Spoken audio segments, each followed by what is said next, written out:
Par rapport à l'innovation, c'est souvent un procès qui est fait aux associations, d'être archaïque, vieillotte, de gérer, mais de manière un peu conservatrice, l'existant. Alors, c'est pas vrai. Quand vous regardez la vie d'un réseau, et je pense qu'au niveau de l'APF, vous trouveriez certainement des choses également à dire, c'est pas vrai, mais ça apparaît. Alors, je crois qu'il faut comprendre un petit peu les raisons pour lesquelles ça se passe.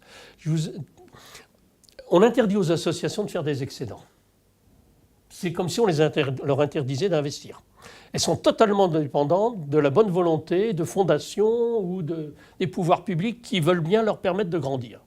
Donc il y a de ce point de vue-là une attitude des pouvoirs publics avec les subventions d'équilibre qui empêche d'avoir une stratégie à long terme qui suppose de mettre de l'argent de côté, de faire de l'autofinancement. Et bon, ça, c'est un premier point. Ensuite, depuis une vingtaine d'années, le message qui est envoyé aux associations, c'est « vous nous coûtez cher, on dépense assez pour le social et sans doute même trop, il faut chercher des économies. Regroupez-vous, mais à moyens réduits de préférence, c'est pas du bon. » Et donc, elles ne sont absolument pas incitées par les pouvoirs publics à faire des propositions alors qu'il y a des besoins, alors qu'il y a des nouvelles prises en charge nécessaires, mais on ne les incite pas, puisque l'objectif, c'est plutôt malthusien de réduire dans tout comme on peut les dépenses. Et le contexte d'austérité qui nous est annoncé renforce cet aspect-là. Donc, ce n'est pas très incitatif. Alors, ceci dit, c'est dommage que les associations, et moi je plaide pour que les associations récupèrent, retrouvent le droit à l'initiative. Le droit à l'initiative économique. Et pour avoir le droit à l'initiative économique, eh bien, il faut effectivement innover. Et il faut donc des budgets pour cela. Alors, on peut imaginer des formules multiples. Les contrats à impact social, ça ne paraît pas la meilleure solution puisque ça allait à nouveau vers le marché. Mais pourquoi pas?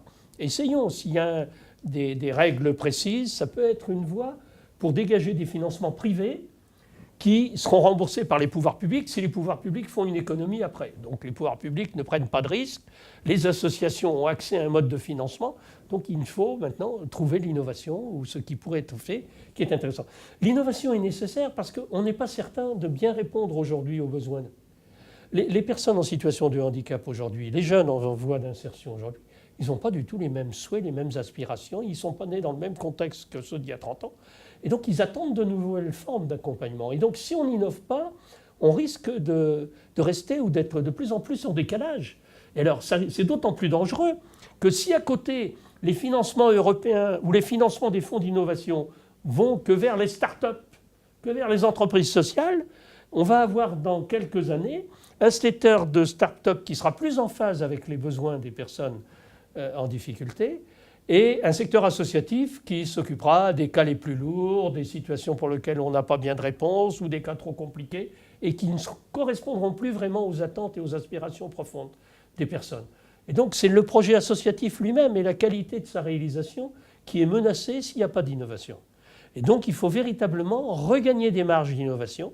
Et alors là, je crois, l'APF est membre adhérente de l'UNIOPS et d'autres organisations sans doute aussi, mais c'est vraiment des choses sur lesquelles les associations doivent mutualiser. C'est-à-dire que ce qu'on expérimente comme étant intéressant dans un ou deux secteurs géographiques, on peut en faire le bilan, on peut essayer d'en tirer des modèles pour le reproduire, pour essayer d'obtenir des financements, pour le mettre en œuvre, voire pour remplacer et faire évoluer progressivement les services et les établissements qu'on avait auparavant. Donc l'innovation est indispensable. Il ne faut pas laisser le monopole de l'innovation à l'entreprise sociale. C'est pourtant ce qui est en train de se passer. Donc c'est pour ça que les associations doivent être très vigilantes là-dessus. Elles doivent chacune, quand elles le peuvent, avoir ce souci de l'innovation et le faire aussi en mouvement, en marche, pour évoluer.